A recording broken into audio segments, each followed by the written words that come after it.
1, 2, 3, come on.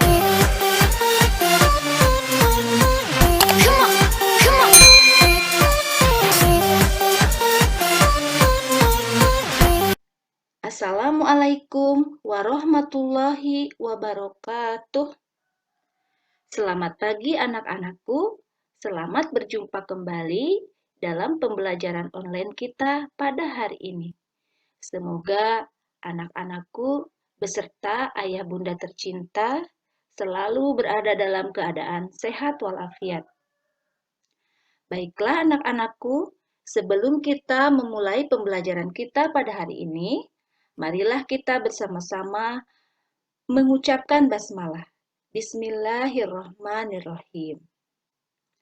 Anak-anakku yang ibu cintai, pada hari ini kita memasuki pembelajaran 3 dan 4 di tema 3, subtema 2.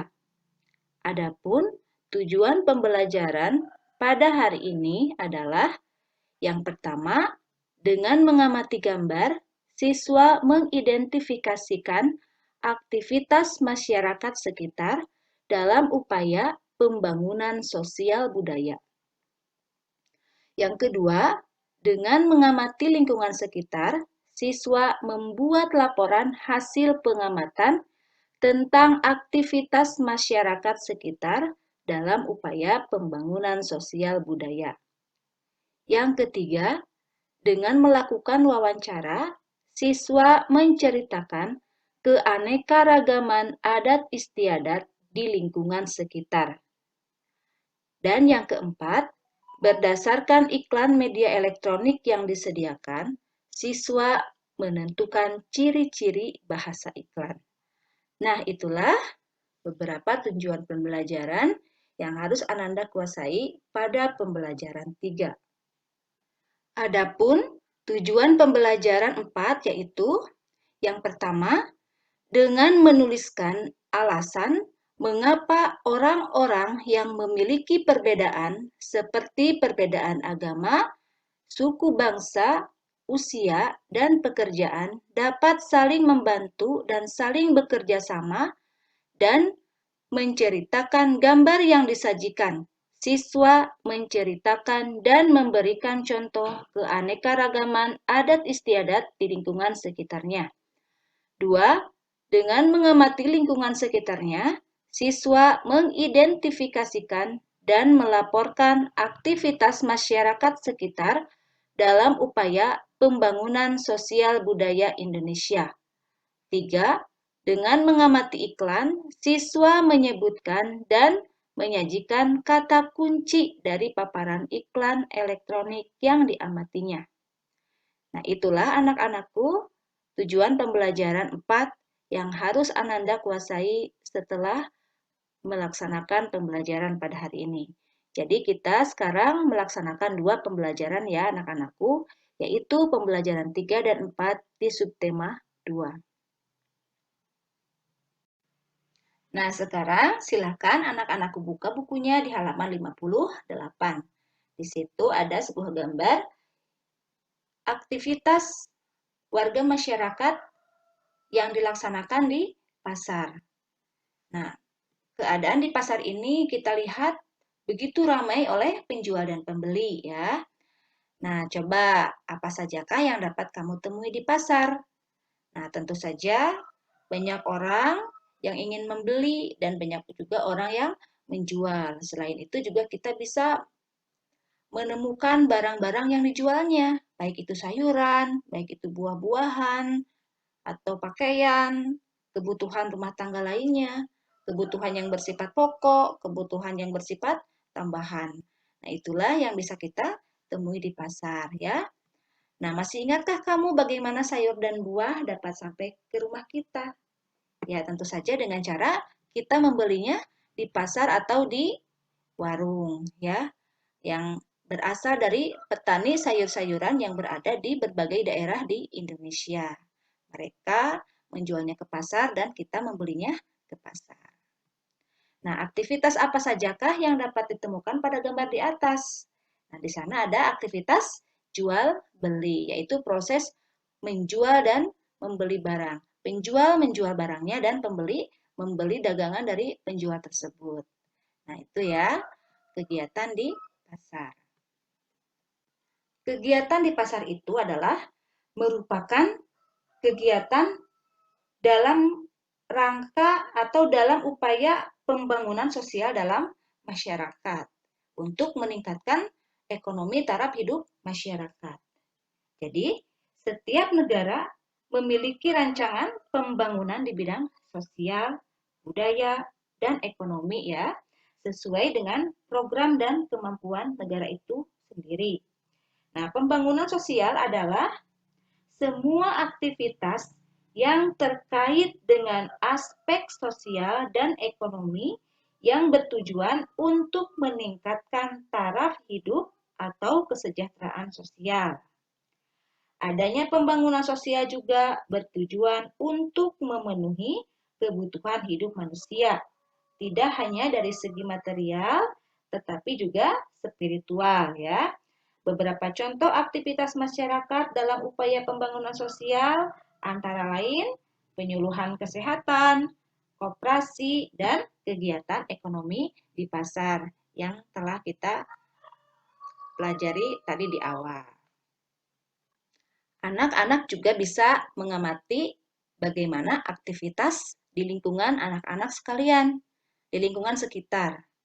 Apakah aktivitas yang sering masyarakat di sekitar anak-anakku lakukan untuk meningkatkan taraf hidup masyarakat itu sendiri?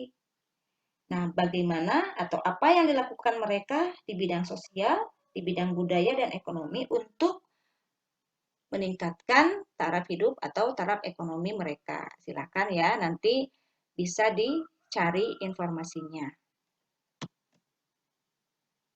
Anak-anakku yang Ibu cintai, biasanya kebiasaan atau aktivitas hidup di suatu masyarakat itu dilakukan secara terus-menerus, tanpa henti sepanjang waktu. Nah, kebiasaan yang mengikat masyarakat dan berlangsung dalam jangka waktu yang cukup lama dikenal dengan adat istiadat. Adat istiadat merupakan kebiasaan sosial yang sejak lama ada di dalam masyarakat dan bertujuan mengatur tata tertib dalam masyarakat tersebut. Adat istiadat setiap kelompok masyarakat bisa sama atau berbeda satu dengan yang lainnya. Contohnya, ada adat istiadat masyarakat Osing di Banyuwangi yang merupakan perpaduan antara budaya Jawa, Madura, dan Bali.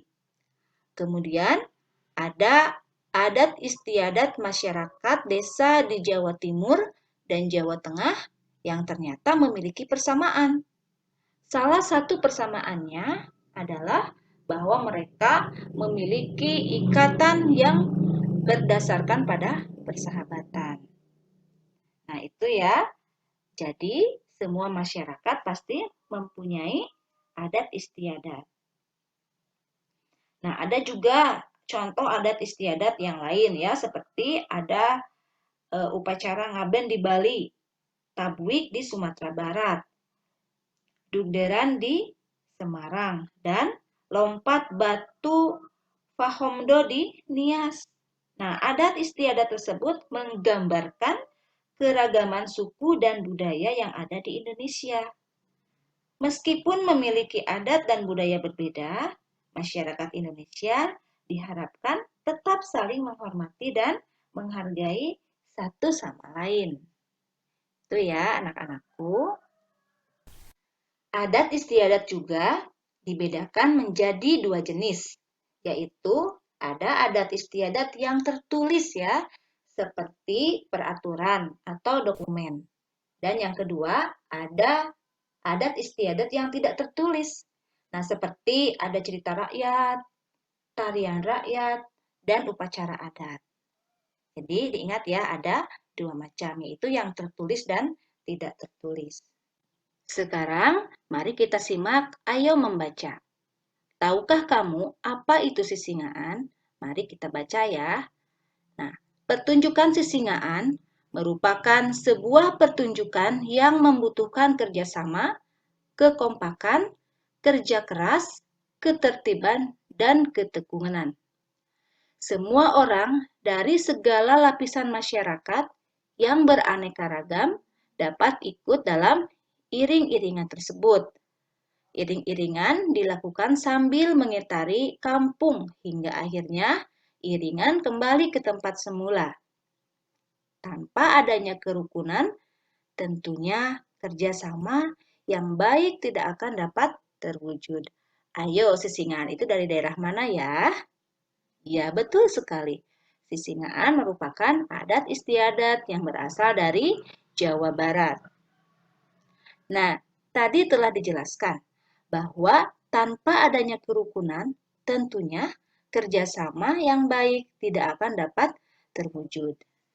Nah, sekarang coba anak-anak perhatikan iklan tentang hidup rukun. Nah, di sini ada kalimat iklannya yaitu hidup rukun, cermin budaya bangsa Indonesia. Ayo, masih ingat kan tentang perbedaan bahasa iklan media cetak dan elektronik? Ya. Nah, pada media cetak, iklan disampaikan secara tertulis sehingga dapat dibaca kapan saja dan di mana saja. Nah, sedangkan pada media elektronik seperti radio, iklan hanya dapat didengar. Nah, sedangkan pada media televisi, iklan dapat didengar, dapat dilihat, dan dapat dibaca teksnya.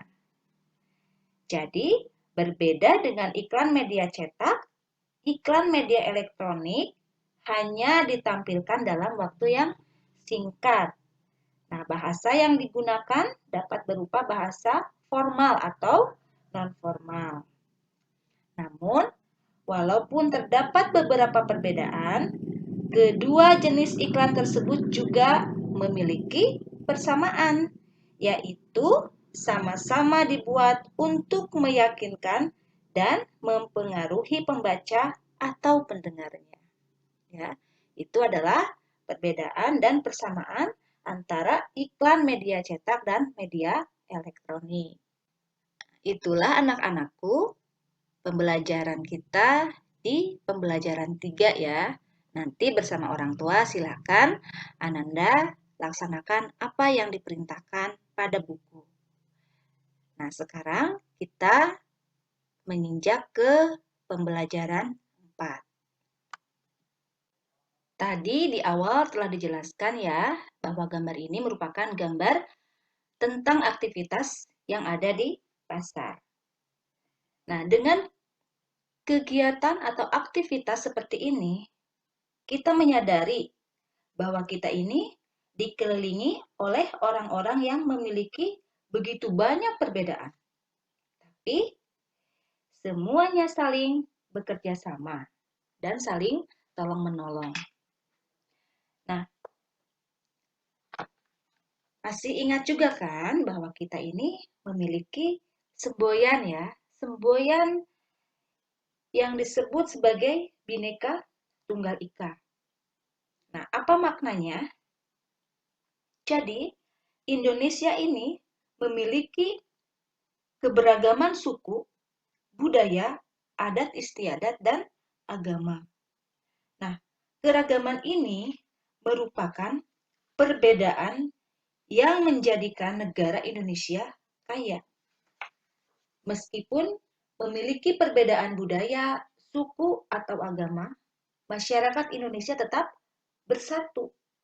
Hal ini tercermin ya dalam semboyan yang Ibu sebutkan tadi, yaitu Bhinneka Tunggal Ika, yang memiliki arti berbeda-beda tetapi tetap satu jua. Nah, semboyan ini tertulis pada lambang Garuda Pancasila. Keragaman yang dimiliki oleh bangsa Indonesia sebaiknya disikapi dengan bijak.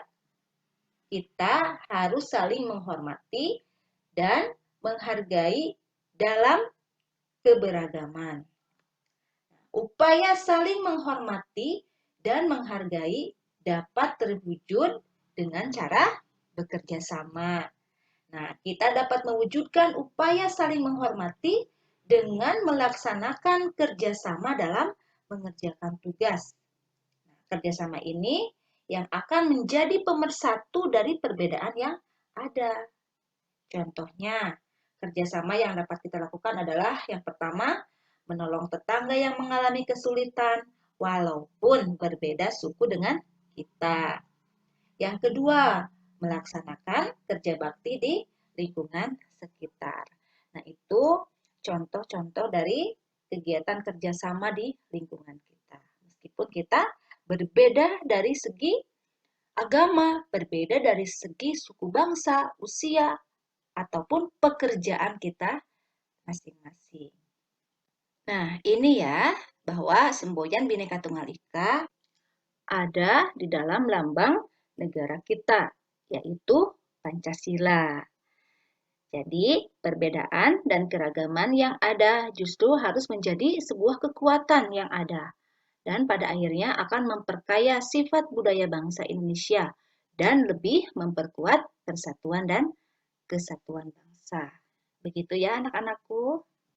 Dengan keberagaman, nah, manusia dapat saling bekerja sama dan bahu-membahu untuk memenuhi kebutuhan hidupnya, baik secara ekonomi, sosial, maupun budaya. Beragam profesi berkembang dan mendukung pemenuhan kebutuhan hidup. Bahasa Indonesia yang dipergunakan juga merupakan satu contoh hal yang menjembatani perbedaan sosial budaya yang terdapat di dalam masyarakat Indonesia. Nah, coba anak-anakku perhatikan ya, kegiatan apa saja yang sedang dilakukan oleh anak-anak pada gambar tersebut. Apakah kamu pernah melihat kegiatan seperti ini di lingkunganmu? Nah, coba nanti diceritakan ya.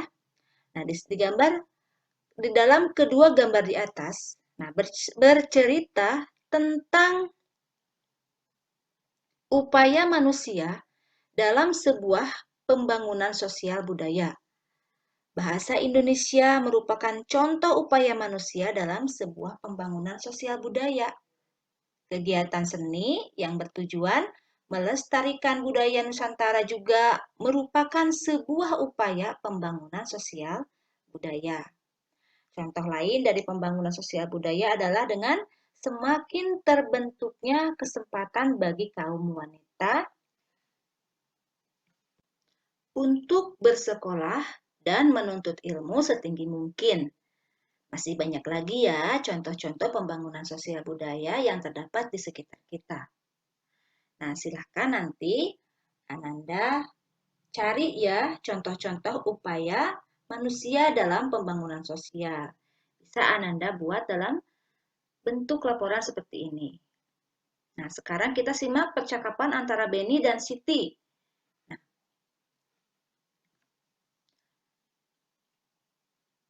juga Dayu ya. Nah, pertama Dayu.